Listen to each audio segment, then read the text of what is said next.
Our goal is the complete elimination of Armenians. You Nazis already eliminated the Jews in the 1930s and 40s, right? You should be able to understand us. No, this phrase was not said by someone centuries or even decades ago. This is a direct quote from the former mayor of Baku, who was in office till 2018. As an Armenian who knows individuals affected by the decades-long cruelties committed by Azerbaijan, I feel it's very important to inform as many people as possible about what's going on right now. Today I'll inform you about Azerbaijan's attack on Nagorno-Karabakh and Armenia. So what is Nagorno-Karabakh? What is the background of this conflict? Why is Armenia even in this situation today? Tensions between Armenia and Azerbaijan have traditionally been centered on the indigenous Armenian territory of the Nagorno-Karabakh area. Although it's often internationally recognized as part of Azerbaijan, it proclaimed independence in the late Soviet era and has a population of predominantly ethnic Armenian people. Due to Armenia's fragile condition as a result of the Armenian Genocide of 1915, in 1922, the USSR claimed Armenia as part of the Union, becoming the Armenian Soviet Socialist Republic. During this time, Stalin wanted to keep peace with Turkey, so he annexed half of the territory and gave it to Azerbaijan. Since both Azerbaijan and Armenia eventually became part of the USSR, the conflict didn't arise until the Union began to fall.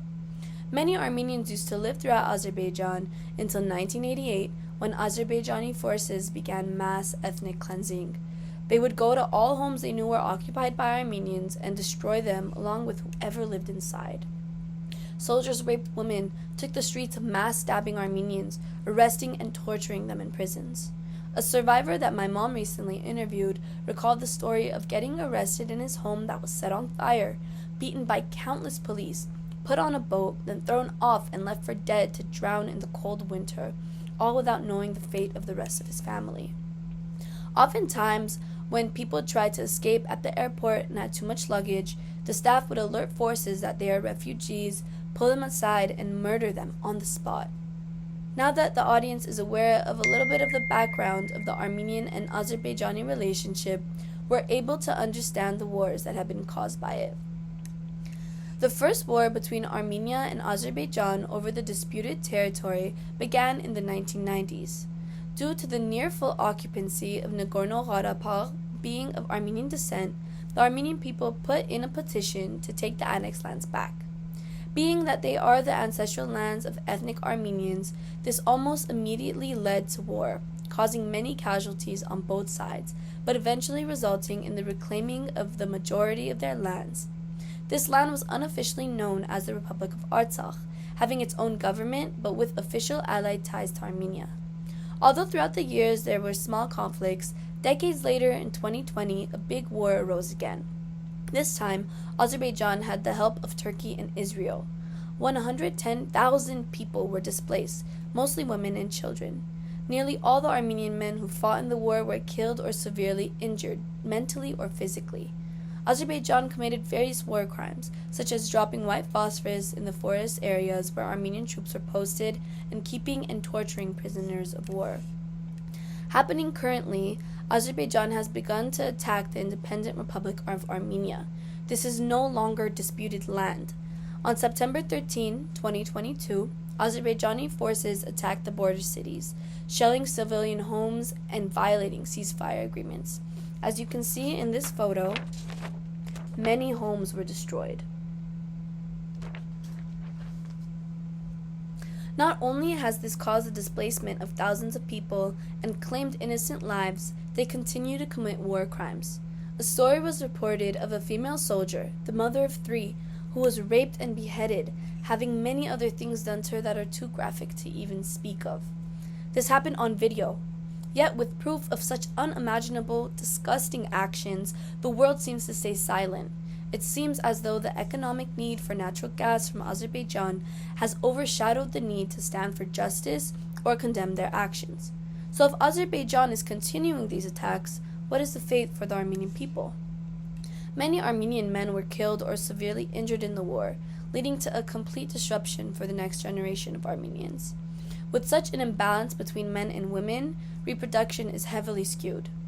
You may wonder, how does it feel to be an Armenian right now? Although there is such a beautiful culture to celebrate, there is also constant loss to cope with. It's terrifying to imagine what more is to come. According to a CNN interview, Azerbaijani's president Aliyev had a warning. If Armenian fascism tries to raise its hand over again, we will crush it again. The defeat in the Second Karabakh War should be a lesson for them. It seems that the Second Karabakh War has been a lesson for everyone yet. If this is the case, then we are ready to teach them another lesson.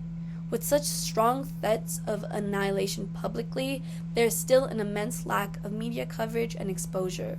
It feels as though just because what's going on in Armenia right now isn't trendy, people don't care. Now that I described the background of the conflict, explained what Nagorno-Karabakh is, examined the various wars between Azerbaijan and Armenia leading to the current situation, and discussed the tragic reality of what this means for the future, I hope the information raises awareness and educates more people about this conflict. Have you ever noticed when you meet an Armenian, they almost instantly tell you their ethnicity? Yes, they're proud, but this need to express who they are is a matter of embedded survival. If they don't tell you about Armenia, no one will. If they don't demand justice, no one will. No one would know what happened if they didn't protest for the past and the present. This is not over-patriotism. This is not a luxury. This is a necessity. The oppressors will try to eliminate us, but as William Saroyan said, go ahead, destroy Armenia. See if you can do it. Send them into the desert without bread or water. Burn their homes and churches. Then see if they will not laugh, sing, and pray again. For when two of them meet anywhere in the world, see if they will not create a new Armenia.